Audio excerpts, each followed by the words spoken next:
a todos, espero que estejam todos bem. Estamos a acabar, como já também ouvimos, depois deste estudo de Tiago, vamos ter depois, se Deus quiser, primeira e segunda epístola a Pedro. Depois fazemos aqui um compacto de primeira, segunda, terceira de João e Judas, e depois o Apocalipse, como existe naquela música da Escola Dominical do Novo Testamento. Portanto, na prática, tirando este estudo, portanto, temos Pedro, primeira e segunda, faltam 3, ok? Mas o Senhor pode vir antes, e portanto, o resto do estudo vamos ter a live da parte de Deus, vai ser bem melhor, muito melhor, e vai ser mais especial. Portanto, podem abrir as vossas Bíblias então em Tiago. O tema deste livro prende-se com a maturidade. Se tivesse escolhido um título seria esse, maturidade. Tiago fala-nos da importância de sermos crentes maduros e para tal vai ser super prático, como vamos ver. Este é um livro muito prático, uma epístola muito prática. Quando os nossos filhos começam a balbuciar as primeiras palavras e que fazem, por exemplo, papá, não é? Que é aquela palavra que todos os filhos devem dizer em primeiro lugar, estou a brincar, podem dizer mamãe, o que quiserem. Há sempre aquela competição, quem é que disse papá e diz mamãe, não interessa. O que importa é que falem. Nós ficamos todos felizes, não é? Mas passados 10 anos, se continuarem a balbuciar as mesmas palavras, nós passamos a ficar preocupados, certo? Nós ficamos super felizes quando uma alma se converte. Mas eu poderia, se calhar, dizer com grande certeza que todos nós talvez colocamos mais pontos na salvação do que, se calhar, na preocupação pelo desenvolvimento de maturidade cristã. Se calhar, se isto fosse um guichê, a igreja não é um guichê, mas vamos imaginar que era um guichê, e nós perguntaríamos, és salvo? Next. Quase que o objetivo é colocar a salvação garantida. E depois não há uma grande preocupação, ou não, melhor, não me interpretem mal, não estou a dizer que vocês não se importam com isso. Estou a dizer que não é feito o mesmo esforço para o desenvolvimento da maturidade cristã, como é feito o esforço para a salvação. E eu até perceberei quem defenda isso, porque a salvação é o mais importante, óbvio. Mas se a salvação nos livra da morte eterna, o resto, neste caso que fala-nos da maturidade, livra-nos do nosso eu. E se nós não tratarmos disso, corremos o risco de termos salvos carnais na igreja. A igreja é composta por salvos carnais, o que é uma antítese do que significa ser cristão. E por isso é tão importante perceber Tiago, porque é uma epístola super prática. Aliás, há uma passagem que vamos ver daqui a bocadinho, mas eu cito já, que é Tiago 1:22, que diz: "E sede cumpridores da palavra, e não somente ouvintes, enganando-nos a vós mesmos." Sejam práticos, vivam aquilo que preguem, vivam aquilo que defendem, pratiquem. Não sejam somente ouvintes, porque se nós somos apenas ouvintes, não é os outros que estão a ser prejudicados, nós estamos a ser enganados. Nós próprios nos enganamos a nós mesmos. E, portanto, isto não é bom, começando por nós. A tradução desta vez foi curta e vamos começar já pelo versículo 1. Tiago, servo de Deus e do Senhor Jesus Cristo, às 12 tribos que andam dispersas, saúde. Vamos começar pela palavra, vamos fazer agora um pequeno estudo microscópico do versículo 1. Tiago, quem é este Tiago? Há 3 Tiagos no Novo Testamento, 3. O primeiro é o Tiago, filho de Zebedeu, irmão de João, ok? Os chamados filhos do trovão. Um dos 12, e foi morto por Herodes Agripa em Atos 12:2. Este Tiago morreu relativamente cedo, antes de grande parte da história de Atos, e por isso ele está fora do baralho, segundo a parte dos entendidos, para ter escrito esta epístola. Temos outro Tiago, que é o Tiago, filho de Alfeu. É também um dos 12 apóstolos. Mateus 10:3, Marcos 3:18, Lucas 6:15. Às vezes é chamado, eu não tinha percebido isto, a não ser agora neste estudo, que é chamado, coitado do Tiago, Tiago o menor, Marcos 15:40. Marcos o menor é porque havia outro mais influente. Então, a Bíblia determinou que aquele Tiago era o Tiago menos influente, Tiago o menor. Leiam Marcos 15:40 e vão ver isso. Para diferenciá-lo do outro Tiago, que era o filho de Zebedeu. E pouco se sabe sobre este Tiago, filho de Alfeu. E depois temos outro Tiago, que é o irmão de Jesus. O irmão meio-irmão. Da parte, neste caso, apenas da mãe. Ele não foi seguidor de Jesus durante o seu ministério, nós vemos em João 7:5, mas após a ressurreição converteu-se. 1 Coríntios 15:7. E tornou-se o líder da igreja em Jerusalém, suplantando a próprio Pedro. Ou seja, à medida que Paulo ia crescendo, Pedro ia diminuindo e Tiago em Jerusalém ia crescendo, o irmão de Jesus, o meio-irmão de Jesus. Vemos isso em Atos 15 e Gálatas 2:9. E é tradicionalmente aceite como sendo o escritor desta epístola de Tiago, este Tiago, meio-irmão de Jesus. E agora vamos imaginar que ele é mesmo o escritor. Se fosse outro, diria Tiago, irmão de Jesus, servo de Deus e do Senhor. Não, mas ele não diz isso. Ele diz Tiago, servo de Deus. Eu gosto disto. Deus usa os humildes. Atenção, se foi ele que escreveu, como a maioria das pessoas acha. Ele não recorre à verdade para dizer quem era. Ele recorre apenas para destacar o seu papel como servo. Não como irmão, nem meio-irmão, nem deixar de ser, nem familiar. Não, servo. Eu repito, eu não sei se foi ele. Garanto, quase certeza que terá sido. Mas a ser, é interessante este ponto. Esta epístola deverá ter sido escrita antes das epístolas de Paulo. Foi das primeiras do Novo Testamento, entre o ano 44 e 50 depois de Cristo. E lemos aqui algo interessante. Ela foi escrita para quem? Para as 12 tribos que andam dispersas, saúde. Versículo 1, estou a citar. Então, ela foi escrita para a Igreja Corpo de Cristo? Não. Ela foi escrita para Israel, para as 12 tribos que andavam dispersas. Ok? Dispersas porquê? Porque devido à perseguição em Israel, os judeus foram espalhados por os 4 cantos do mundo. Então, vemos isso em Atos 12, uma grande perseguição que levou muitos judeus a espalharem-se. E este Tiago, antes de Paulo aparecer, ainda sob a égide do reino, ele decide escrever esta carta para estes judeus dispersos. Ok? Isto não tem nada a ver com a Igreja Corpo de Cristo, muito embora seja prática também para nós. Lá está, é proveitosa. Não foi escrita para nós, mas nós podemos aprender muito com ela. E, portanto, esta carta insere-se nas cartas judaicas escritas para judeus e não para a Igreja Corpo de Cristo. E eu vou explicar-vos porquê. Primeiro, porque o endereço da carta é para judeus, às 12 tribos. Isto é uma linguagem nacional profética. Segundo, esta carta fala-nos de provação como preparação para a tribulação. Vemos isso em capítulo 1, versículos 2 a 4, 1, 12. Isto faz-me lembrar Mateus 24, 13. Aquele que preservar até ao fim será salvo. Estão a ver a linguagem profética? Eu vou ler-vos apenas o versículo... onde é que está? Receberá a coroa da vida. Isto deve ser 1,12. Deixe-me só ver aqui. Exatamente. Bem-aventurado o homem que suporta a tentação, lá está provas, porque quando for provado receberá a coroa da vida, qual o Senhor tem prometido aos que o amam. Isto tem tudo a ver com aquela passagem, como eu já citei em Mateus, que aquele que preservar até ao fim será salvo. Provações como preparação para a tribulação. Atenção, só fazer aqui uma pequena pausa, porque já me sinto a acelerar. Tenho que parar. Isto foi escrito num ambiente de perseguição.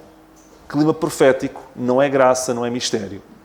E será o mesmo clima que acontecerá após o arrebatamento da igreja. Voltará a ser este tipo de clima, ok? Perseguição. Isto é muito importante percebermos. Depois, capítulo 2, versículo 26, nós lemos aqui que assim como o corpo sem o espírito está morto, assim também a fé sem as obras é morta. E nós vemos aqui que a fé é acompanhada por obras. Eu pergunto, há algum sítio nas epístolas de Paulo, para a Igreja Corpo de Cristo, está escrito que a fé precisa de ser acompanhada com obras? Zero. Mas aqui diz que a fé tem que ser acompanhada com obras. Depois, vemos também aqui, eu disse que não fazia uma introdução, mas estou a fazer uma introdução já no versículo 1. O versículo é uma grande introdução. E nós vemos aqui no final da epístola, no capítulo 5, Elias, que é uma personagem profética, não é por acaso. Porquê? Porque esta passagem, no fundo, está a preparar o povo para a submissão profética. E citar o Elias, no capítulo 5, e dizer que Elias foi um homem sujeito às mesmas paixões que nós, do género. O Elias, o profeta, era tão homem e tão carnal como vocês todos. Portanto, preparem-se, se ele foi capaz, vocês também podem ser. Estão a ver? Linguagem profética, o Elias aqui à mistura, tudo a ver com o contexto de Tiago. Agora, dito isto e separando as águas entre profecia e mistério, entre igreja e Israel, convém perceber o que é que podemos aprender com isto. Muita coisa. Versículo 2 a 4. Meus irmãos, tendo grande alegria quando enfrentardes várias tentações, sabendo que a prova da vossa fé opera a paciência. Tenha, porém, a paciência a sua obra perfeita, para que sejais perfeitos e completos, sem faltarem coisa alguma. Existem duas coisas hoje que nos dão pressão. Uma são as provas, a outra são as tentações. Mas para ambas para ambas. Quando nos refugiamos em Deus, Deus pode usar as duas situações para o nosso bem, para o nosso favor, para nos fortalecer, para nos completar. Isso era tão verídico naquela altura como é verídico hoje. Ok? No versículo 5 a 6, nós lemos isto, que se alguém tem falta de sabedoria, peça a Deus. Isto é só para simplificar, para não estar a ler tudo isto. Muitas vezes, nós quando temos os desafios da vida, nós concentramos muita resposta aos mesmos com as nossas capacidades ou com as pessoas. Eu falo com Deus, mas será que nós pedimos sabedoria a Deus? E muitas vezes Deus responde com a sabedoria e nós nem percebemos que Ele está a responder com sabedoria. Deus responde de muitas formas, mas nós, perante as dificuldades, e atenção, a carta começa com o capítulo 1 a falar de provas. E aqui Tiago diz, e eu também posso dizer hoje, e podemos aprender hoje também da mesma forma, perante as dificuldades, peçamos sabedoria a Deus. Porque Deus dá a sabedoria. Se calhar Deus não dá a sabedoria da forma como nós esperamos, mas Ele acaba sempre por nos explicar e por nos ajudar e capacitar. Eu vou-vos dar um exemplo. Uma história que aconteceu com o Warren Worsby. Certa vez ele foi a um hospital visitar um casal. Ele estava muito mal. E ela, a esposa, estava menos mal. Tanto é que ela podia falar. Mas acho que o marido não conseguia falar. Então foi ter com ela e perguntou-lhe, então, estou aqui para vos apoiar, tenho orado por vós. E ela fez uma pergunta que geralmente ninguém pergunta. Tem orado em que aspecto? A pessoa está ali a visitar a pessoa, a ser simpática e eu a dizer, tens orado de que forma? O que é que tens orado sobre a minha vida? Da vida do meu marido e da minha vida? E o Warren Worsby, eu tenho orado para que Deus vos console, vos fortaleça, aquilo que nós sabemos e oramos sempre, muitas vezes de cor, sem pesar cada palavra. Mas neste caso eu até acredito que ele tivesse falado de verdade. E ela responde para ele, olha, eu peço que ores por outra coisa, para que eu não desperdice esta oportunidade, para que eu não desperdice esta dor. Porquê? Porque isto, e depois sou eu a dizer agora, a dor é como aos testes.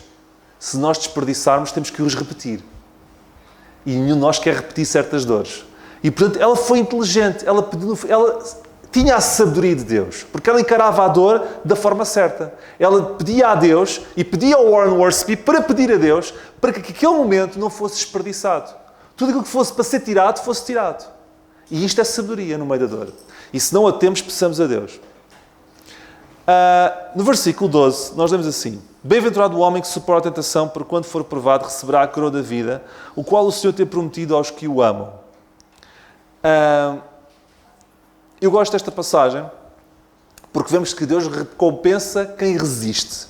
Deus recompensa quem se aguenta.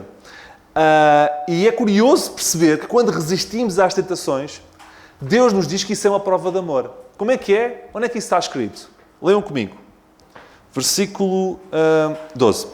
Bem-aventurado o homem que suporta a tentação, porque quando for provado receberá a coroa da vida. Ou seja, aquele que suporta a tentação, que resiste, é premiado com a coroa da vida. E Deus dá a coroa da vida aos que o amam. Ou seja, aquele que resiste é garantidamente é sinal de que amamos a Deus. Quando resistimos, amamos a Deus. Porque Deus só dá a coroa da vida aos que resistem. E aqueles que resistem e que recebem, melhor, aqueles que recebem a coroa da vida, é porque o amam. Agora vou torcer isto tudo. Se calhar estou complicado. Se nós não resistimos, não o amamos. Porque se nós, quando resistimos, recebemos a coroa da vida e isso é sinal que o amamos, nós, quando não somos capazes de resistir, por mais que digamos que amamos a Deus, nós não amamos. E isto deve nos fazer pensar. Internamente, quando nós estamos... há dias estava a falar com alguém, não sei com quem, e estava a dizer uma coisa que eu li. Não veio da minha cabeça. Mas Deus dá vitórias públicas a quem consegue ter vitórias privadas. Quem não as tem privadas, não tem públicas. O que interessa não é o blá, blá, blá. É o que está cá dentro. É o que Deus vê. E se nós não amarmos a Deus, nós não vamos resistir. E se não resistir, não vamos ter recompensas. Por mais que digamos o contrário. Versículo 14. Mas cada um é tentado quando é atraído e engodado pela sua própria concupiscência. Depois, havendo a concupiscência concebida, dá à luz o pecado, e o pecado, sendo consumado, gera a morte. Deixa-me ver o que é que eu tinha aqui. Sim. Reparem, de contextos diferentes, profecia, mistério, alturas diferentes, mas aqui há uma coisa em comum, que isto retrata a natureza humana. E a natureza humana destas pessoas é a mesma que a nossa natureza humana hoje. E eu quero só vos dizer uma coisa aqui. E eu não vou perder muito tempo porque isto é um voo. Eu quero que vocês cheguem cedo a casa, não fiquem fartos de me ouvir e que estejam aqui com cabeça, porque se eu acelerar muito ou me estender muito, se for um voo intercontinental, vocês já querem apanhar o paraquedas e lançar-se fora. Não preciso dizer que eu percebo. Mas se nós não formos capazes de fechar a nossa mente e controlar a nossa mente, nós não vamos conseguir resistir ao erro. Vai ser mais forte que nós. E a melhor forma de combater o que está aqui nesta passagem, da concupiscência, gerar a luz do pecado, e consumado, gerar a morte, e cada um é engodado pela sua própria... Cada um é engodado com aquilo que tem na cabeça. E depois, se temos na cabeça, aquilo é um ímã, já estamos, já foi. A melhor forma de combater é, antes de ir para a batalha, tratarmos da mente. Porque se a nossa mente estiver cheia de lixo, o lixo parece que atrai lixo. Nós vamos atrás. Nós temos que tratar da nossa mente. Se a nossa mente estiver limpa, nós não vamos ser engodados. Se a nossa mente estiver suja, não há hipótese. Por mais que a gente queira dizer não vou, já fui. Estão a ver? Então o segredo é tratar da mente. Isto é muito importante. Portanto, o segredo da vitória passa pela mente. Capítulo 2. Versículo 1. Meus irmãos, não tenhais a fé de nosso Senhor Jesus Cristo, Senhor da Glória, em exceção de pessoas. Porque se no vosso juntamento entrar algum homem com um anel de ouro no dedo, com trajes preciosos, e entrar também algum pobre com um sórdido traje, e atentares para o que traz o traje precioso, e lhe disseres, senta-te aqui no lugar de honra, e disseres ao pobre, tu fica aí, ou assenta debaixo do meu estrado, porventura não fizeste distinção entre vós mesmos? Até aqui. Uma questão. No grego, a palavra ajuntamento aqui não é eclésia, é sinagoga. Se houvessem dúvidas sobre para quem isto é, então isto esclarecia. Esta palavra sinagoga, aliás, no grego não é sinagoga, é sinagogeo, não sei como é que se diz, mas dá à luz a palavra sinagoga. Se houvessem dúvidas, então esta passagem esclarecia as dúvidas todas. Isto é para judeus. Quando vos ajuntais em contexto de sinagoga, não excluais... Mas atenção, eu posso aprender também. Óbvio. O que está aqui também é para nós. Também. Mas é o contexto de sinagoga. Judeus. Esta palavra não é usada por Paulo nunca. Paulo utiliza outras duas palavras em contexto de ajuntamento de crentes, que é a eclésia, para significar igreja e assembleia, e soma, que é para utilizar para corpo de Cristo. Paulo nunca utiliza a expressão sinagoga, que dá origem à sinagoga, porque não fazia sentido utilizar, porque ele fala para a igreja corpo de Cristo. Ok? Isto é importante. Quanto ao resto que eu falei, tratar todos da mesma forma, sem favoritismos, e sobre isto não vou perder muito tempo, acho que todos percebemos. Versículo 8 a 9. Todavia, se cumprires conforme a Escritura, a lei real, amarás o teu próximo como a ti mesmo, bem fazeis. Lei real. Para já, no grego, esta palavra lei real é basilikos, é a primeira e única vez que aparece no Novo Testamento. E está a apontar para a lei do reino, para a lei do amar o próximo como a si mesmo, que vem desde Levítico 19:18, contexto profético, ok? Isto faz lembrar Mateus 22, 37 a 40, em que devemos amar o próximo como a nós mesmos, etc, etc, e amar a Deus, acima de tudo, com o coração e com toda a alma. E esta lei resume a lei dos profetas, e é por isso que é a lei real. E por isso é que está aqui em vigor, em destaque, em Tiago. Eu volta e meia vejo crentes a pegar em Tiago, até crentes que eu gosto muito, não estou a falar de nenhum de vocês, internet, por exemplo, e arranjam forma de trouxer isto para adaptar hoje à Igreja Corpo de Cristo, olha, a Epístola de Tiago é daquelas que, se nós não percebemos a verdade do mistério, temos dificuldade em encaixar certas coisas, nomeadamente a parte que vem a seguir, que é a parte da fé e das obras. E alguns arranjam uma forma de explicar que as obras são a manifestação de quem tem fé, é verdade, mas o que diz lá não é isso. É que tanto uma como outra são necessárias para a salvação. E isso nunca foi escrito antes por Paulo. Portanto, não sei como é que é possível torcer aquilo, mas a verdade é que se torce. Ok? E vamos ver isso agora. 2,14. Meus irmãos, que aproveita se alguém disser que tem fé e não tiver as obras. Porventura a fé pode salvá-lo. Ouçam. Olha esta última parte. Porventura a fé pode salvar alguém. Isto tem a ver connosco hoje. Vocês têm dúvidas que a fé pode salvar alguém? A fé em Cristo, com base naquilo que Cristo fez na cruz por nós, claro que pode salvar alguém. Mas aqui Tiago diz, porventura a fé sozinha pode salvar alguém? Não bate certo, pois não. Estamos a falar de um contexto diferente, porque fé e obras eram requeridas. Quem crer e for batizado, estão a ver? Fé e obras. A fé não era suficiente, era fé mais qualquer coisita. Ok? Destinatários diferentes, não é o mesmo destinatário que nós. Versículo 15 a 17, do capítulo 2. Se o irmão ou a irmã estiverem nus e tiverem falta de mantimento cotidiano, e se algum de vós lhes disser, ide em paz, aquentai-vos e fartai-vos, e não lhes deres as coisas necessárias para o corpo, proveito virá daí. Assim também a fé, se não tiver as obras, é morta em si mesma. A fé sem as obras é morta? Então a fé não é o que é essencial? Lá está. A fé precisa das obras para poder funcionar. Isto é claro como a água. E isto não tem nada a ver com a Igreja Corpo de Cristo. E é bom esclarecer isto as vezes que forem necessárias. Tiago 3, e vamos ver no versículo 1 a 6. E vamos entrar num tema muito prático, que é a língua. Meus irmãos, muitos de vós não sejam mestres sabendo que receberemos mais duro juízo, porque todos tropeçamos em muitas coisas. Se alguém não tropeça em palavra, o tal é perfeito e poderoso também para refrear todo o corpo. É interessante, hein? Quem consegue dominar a língua tem disciplina para dominar o que quiser. Já viram? A forma como diz aqui. Se eu domino a minha língua, consigo dominar o meu corpo inteiro. Ora, nós pomos freio nas bocas dos cavalos para que nos obedeçam e conseguimos dirigir todo o seu corpo.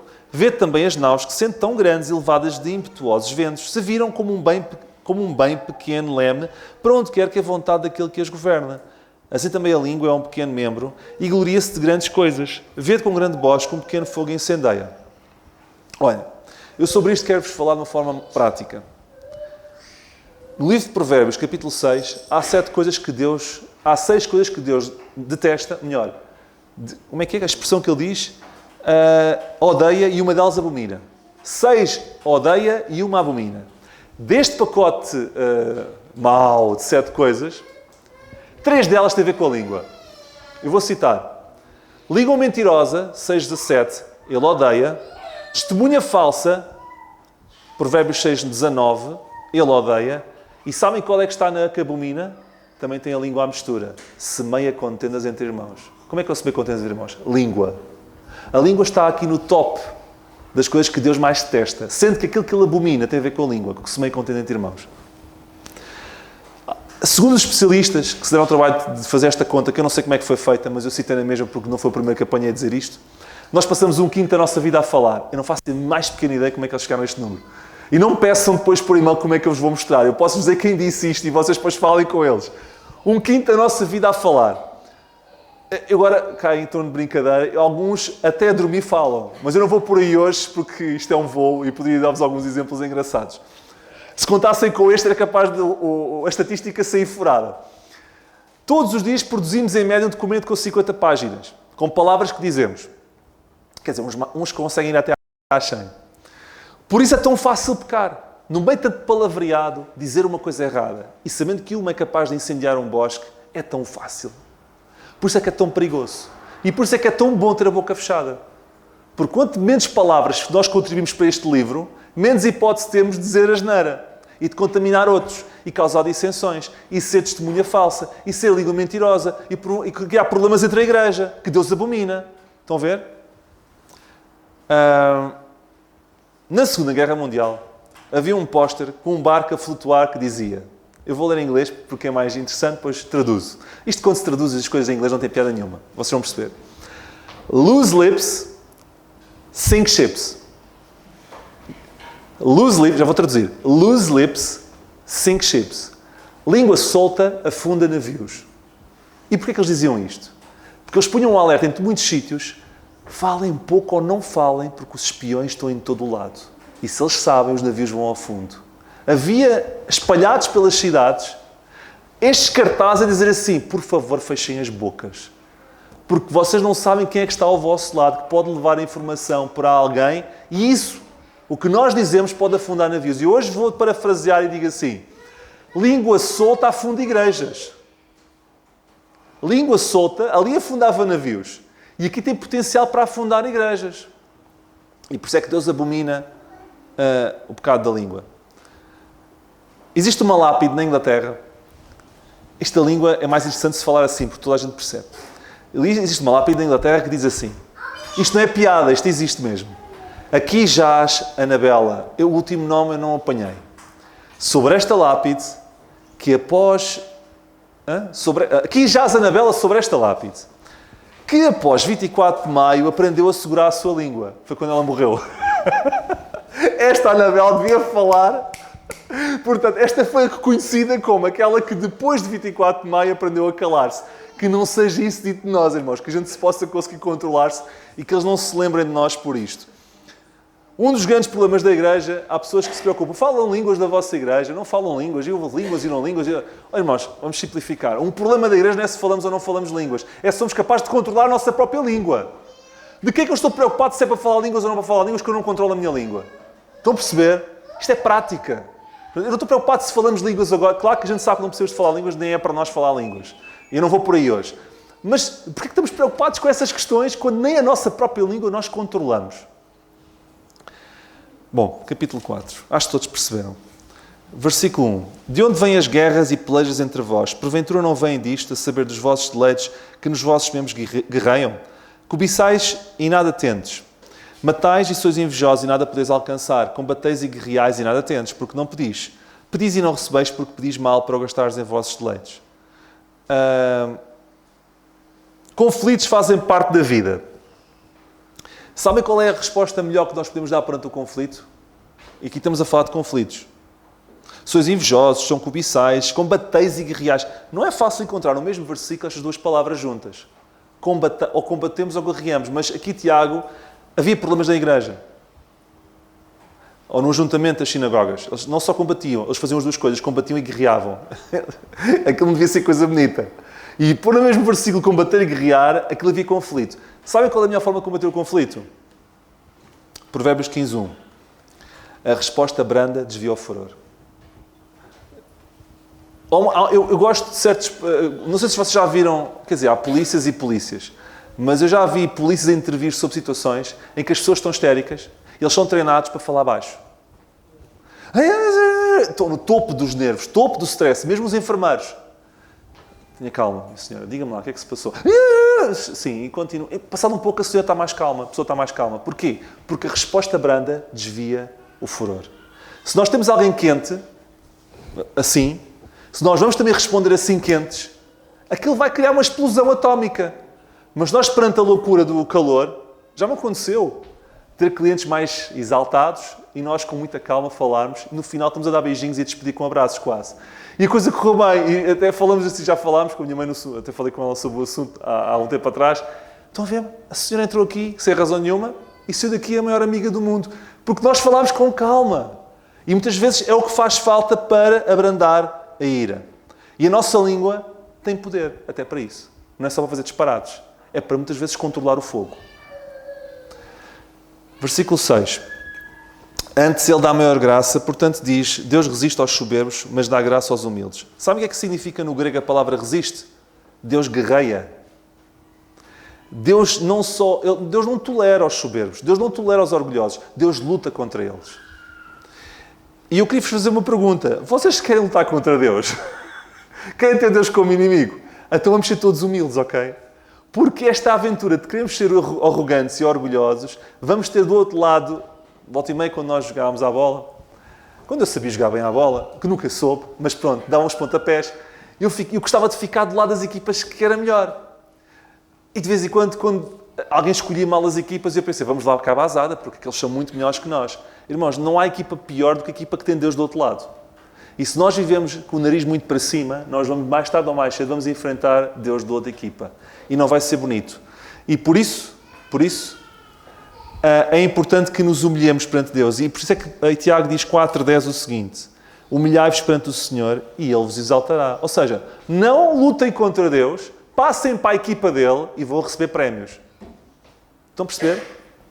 Isto é importante.